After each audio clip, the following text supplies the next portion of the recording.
Hello student, आज का topic है स्क्वायर्स एंड स्क्वायर रूट्स, वर्ग और वर्गमूल।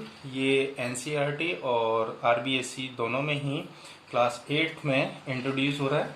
चैप्टर नंबर 6 है, दोनों में भी 6 है ये आपका। तो वर्ग और वर्गमूल क्या होता है, उससे पहले हम कुछ अंकों को देखते हैं। 1 से लेकर 10 तक की संख्या देखते हैं, 1 2 3 4 5 6 7 8 9 10। अब वर्ग क्या होता है कि उसी संख्या का उसी संख्या से गुणा करना। तो जब हमने घातांक सीखा था, जो क्लास 6 में भी है और 7th में भी है आपके।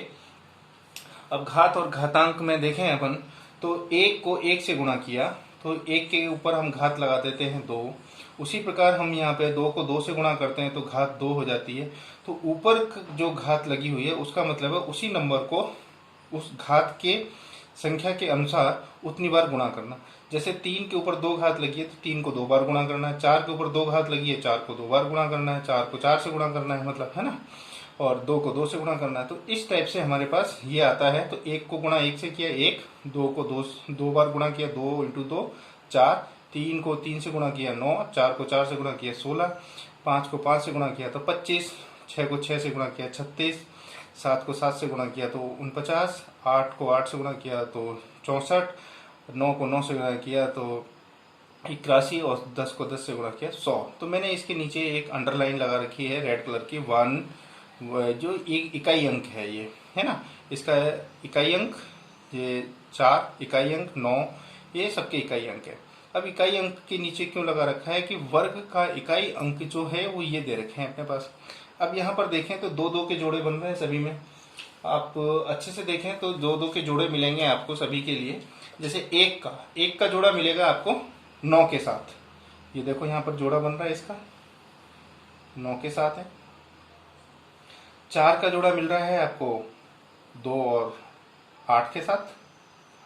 फिर देखें अपन 3 का जोड़ा जो है 9 और 7 के साथ बन रहा है। ये देखें अपन 6 और 6 का जोड़ा बन रहा है ना। और 5 का किसी के साथ भी जोड़ा नहीं बन रहा है।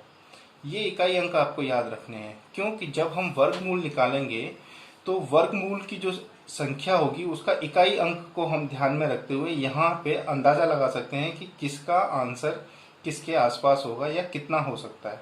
तो वो 1 2 प्रैक्टिस करेंगे तो उसमें हमें पता चल जाएगा।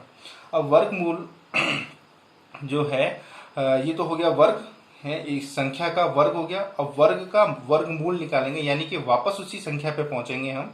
तो ये वर्गमूल का चिन्ह है। इस वर्गमूल के चिन्ह को हम यूं करके लिखते हैं और इसका मतलब होता है किसी की भी घात 1/2। यदि यहाँ पे मैं x लिख लूँ तो x की घात 1/2 हो जाएगा।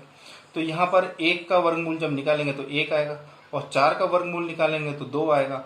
तो यहाँ 2 का वर्ग कितना होता है 4, और 4 का वर्गमूल निकाला 2, यानी वापस वही संख्या आ जाती है।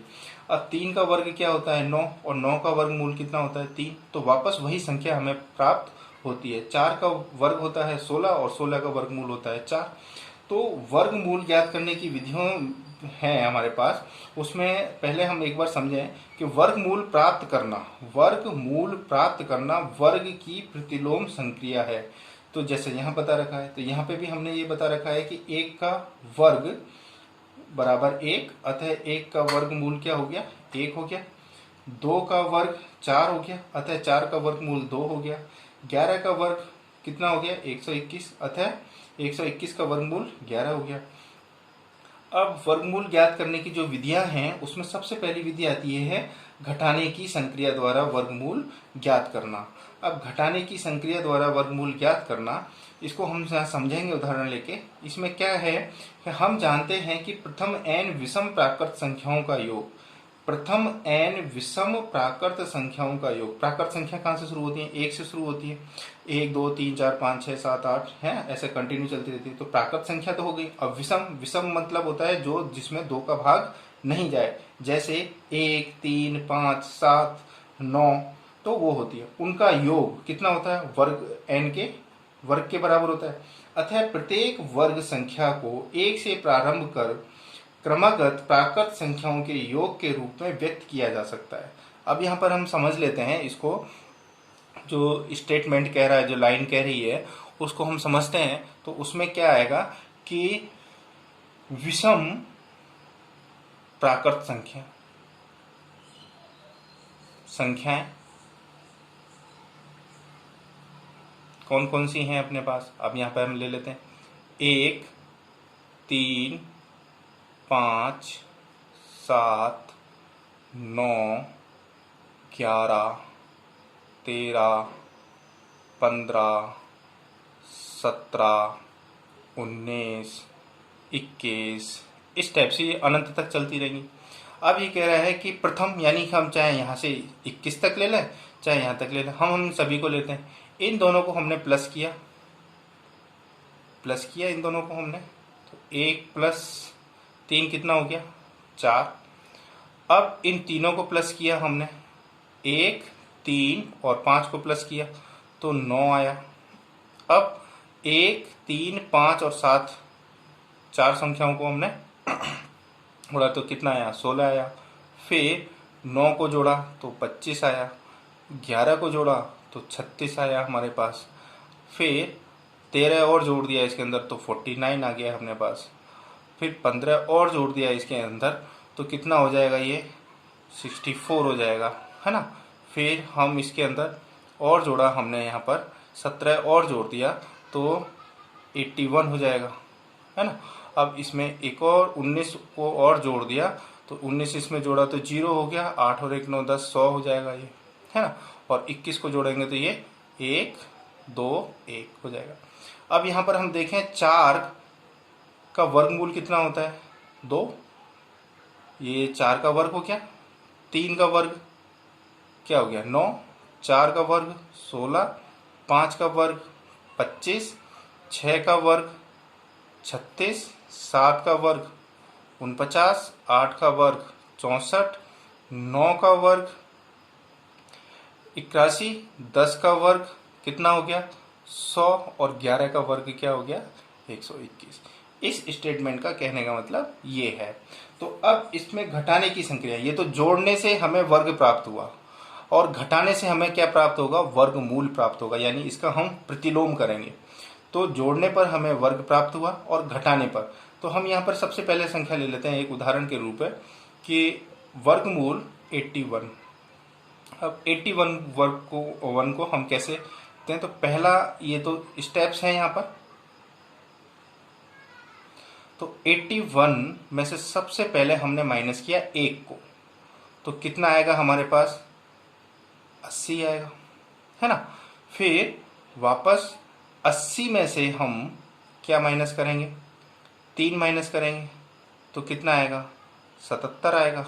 इस तरह से हम माइनस करते जाएंगे, 77 आएगा। अब 77 में से फिर वापस हम क्या माइनस करेंगे, 77 में से हम 3 के बाद 5 आ रहा है तो 5 माइनस किया हमने तो कितना आया 72 आया। फिर फोर्थ स्टेप में 72 में से हमने माइनस किया 7 तो कितना आएगा हमारे पास 65।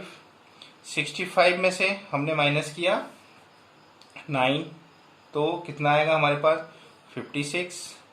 56 में से हमने माइनस किया 11 तो कितना आएगा हमारे पास 45। और 45 में से हम माइनस करेंगे 13 माइनस किया तो कितना आया 32।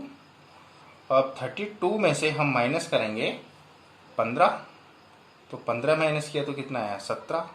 और 17 में से अब क्या माइनस करेंगे 17 तो कितना आएगा 0। और ये 4 5 6 7 8 यानी 9 स्टेप करने के बाद हमारा आंसर कितना आ गया 0 आ गया। तो ये जब तक 0 नहीं आता तब तक हमें घटाना है। तो 81 का स्क्वायर रूट यानी वर्गमूल कितना हो गया 9 हो गया। तो ये घटाने वाली प्रक्रिया है। अब इसी तरह से हम कोई और संख्या ले लेते हैं, जैसे 49 ले लेते हैं।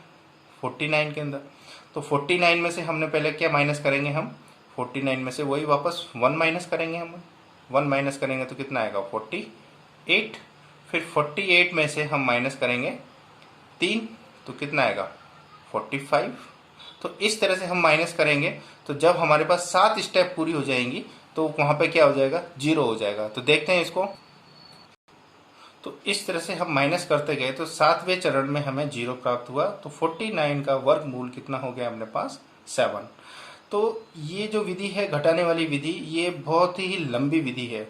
मतलब इसमें घटाते जाओ ये यहाँ तो 81 था, है ना। अब 625 होगा तो हम क्या 25 बार हमें घटाना पड़ेगा, है ना। 25 बार, क्योंकि 625 का वर्गमूल कितना होता है, 25 होता है। और ऐसे भी और आगे वाली संख्या हुई तो उसमें और ज़्यादा ये लंबा प्रोसेस जाएगा, घटाने की संख्या जो है प्रक्रिया बहुत ज़्यादा बार करनी पड़ेगी। तो इसलिए ये वाली जो विधि है केवल हमें जानना मात्र अच्छा रहेगा। परीक्षा में 8th क्लास में पूछी जाती है, 1-2 नंबर में पूछी जाती है, ज़्यादा में नहीं पूछी जाती। लेकिन इसके बाद वाली विधि जो है वो आती है अपने पास कि गुणनखंड करना, अभाज्य गुणनखंड के द्वारा वर्गमूल ज्ञात करना। तो उस विधि को हम देख लेते हैं। अब अभाज्य गुणनखंड के द्वारा वर्गमूल ज्ञात करना, इस विधि में हम क्या है कि अभाज्य संख्याओं से भाग देना चालू करते हैं, है ना। पहले छोटी संख्या से भाग देना चालू करेंगे। कुछ बच्चे इसको एलसीएम वाला मेथड भी कहते हैं, क्योंकि वो एलसीएम की तरह ही हम उसको करते हैं, यूज में लेते हैं, है। तो यहाँ पर वो उस मेथड का नाम गलत हो जाएगा, फिर एलसीएम वाला मेथड नहीं है वो, उसको हम बोलते हैं अभाज्य गुणनखंड के द्वारा वर्गमूल ज्ञात करना, है ना, प्राइम फैक्टराइजेशन मेथड जो कहलाता है। अब यहाँ पर हम कोई संख्या ले लेते हैं, जैसे 144 ले लेते हैं। 144 का हमें वर्गमूल ज्ञात करना है, 144 का वर्गमूल ज्ञात। तो यहाँ 144 की हम पहले गुणनखंड करेंगे, अभाज्य गुणनखंड करेंगे। 144 को सबसे छोटी संख्या से हम भाग देंगे, तो सबसे छोटी संख्या तो वैसे 1 होती है, 1 से भाग देने पर कोई मतलब नहीं जाएगा, तो हम 2 से भाग देते हैं। 2 से भाग दिया तो 7, 2 72 आया। 2 से फिर भाग दिया तो 36 आया। फिर 2 से हम भाग देंगे तो 18 आएगा। फिर 2 से हम भाग देंगे तो कितना आएगा, 9 आएगा। अब 9 में 2 का भाग जाएगा नहीं, इसलिए हम 3 से देंगे। 3 से देंगे तो 3 आएगा। फिर 3 से देंगे तो 1 आएगा। जब तक 1 नहीं आता तब तक हम भाग देंगे। अब 144 के गुणनखंड यहाँ लिख देते हैं। तो 144 के गुणनखंड कितने हो गए, 2 गुणा 2 गुणा 2 गुणा 2, 4 बार हो गया, 1 2 3 4, फिर गुणा 3 गुणा 3। अब इसमें यहाँ लिखेंगे 144 का वर्गमूल। अब इसमें से 2 में से एक, मतलब जो युग्म हो गए, 2 पेयर हो गए, उसमें से एक एक निकाल लेना है। 2 इधर निकाल देना है, 2 इधर निकाल लेना है, और इन 3 में से एक। अब इसको हम देखें तो कितना हो गया, 4 × 3, तो ये हो गया 12। तो 144 का वर्गमूल कितना होता है, 12 होता है। तो 12 उत्तर हो गया। तो इस तरह से अभाज्य गुणनखंड विधि द्वारा हम वर्गमूल ज्ञात कर सकते हैं। पर ये केवल उन्हीं का हो सकता है जो हमारे पास पूर्ण वर्ग संख्याएं हैं, जो प्राकृत संख्या या पूर्ण संख्याएं जो हैं हमारे पास, जो जिनका परफेक्ट स्क्वायर है, उन्हीं के लिए हम काम में ले सकते हैं। दशमलव वाली संख्याओं के लिए काम में नहीं ले सकते, और ये विधि भी दशमलव वाली संख्याओं के लिए काम नहीं ले सकते। ये केवल पूर्ण वर्ग वाली जो संख्याएं हैं उनके लिए काम में ले सकते हैं। इसका एक और उदाहरण ले लेते हैं, एक और संख्या ले लेते हैं हम, 324 ले लेते हैं। तो 324 में हम छोटी संख्या से सबसे पहला अभाज्य गुणनखंड वाला में प्रोसेस चालू करेंगे। तो 324 में सबसे पहले 2 का भाग जा सकता है, क्योंकि पीछे 4 आ रहा है। तो 324 को 2 से भाग दिया तो कितना आया, 162। फिर 2 से भाग दिया तो कितना आया, 8 दूनी 16 और 2 एकम 2। अब ये 2 से नहीं जाएगा तो किससे जाएगा, ये 3 से जाएगा। 3 से जाएगा तो कितना आएगा, 27 आएगा। फिर 3 से जाएगा ये तो कितना आएगा, ये 9 आएगा। फिर 3 से भाग जाएगा तो कितना आएगा, 3 आएगा। और 3 से भाग जाएगा तो फिर 1 आएगा। जब तक 1 नहीं आता तब तक। अब 324 के गुणनखंड यहाँ लिख देते हैं। 324 के गुणनखंड कितने हो गए, 2 गुणा 2 गुणा 3 गुणा 3 गुणा 3 गुणा 3, 1 2 3 4 5 6, 1 2 3 4 5 6। तो अब 324 का वर्गमूल लिखेंगे यहाँ पर हम, 324 का वर्गमूल। अब इसमें से 2 2 का जो जोड़ा है, युग्म है, उसमें से एक एक बाहर निकाल देंगे। एक एक बाहर निकाला, 2 इसमें से निकाला, 3 इसमें से निकाला और 3 इसमें से निकाला। तो कितना हो गया, 3 दूनी 6 और 6 18। तो 324 का वर्गमूल कितना हो गया, 318, है ना। तो इस तरह से हम ये वाले उपयोग में काम में लेंगे। अब और भी